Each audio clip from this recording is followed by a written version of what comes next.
हे बघा मुलांनो, मी आता तुम्हाला एक प्रश्न विचारणार आहे। प्रश्न म्हणजे गणितच आहे, ते सर्वांना उत्तर आलं पाहिजे हा। नीट ऐका। 100च्या 7 नोटा, 50च्या 5 नोटा आणि 10 रुपयांच्या 11 नोटा। सांगा बरं टोटल किती होत आहे? कोण सांगते आधी? अगत्सा तू उठ, उभा राहा। अगत्सा, लक्ष कुठं आहे तुझं? वर्गाच्या बाहेर जा आणि कोंबडा बनायचं।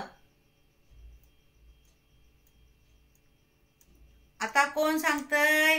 हा मीना तू उठ, सांग। अरे वा वा वा वा, शाबास, बस खाली।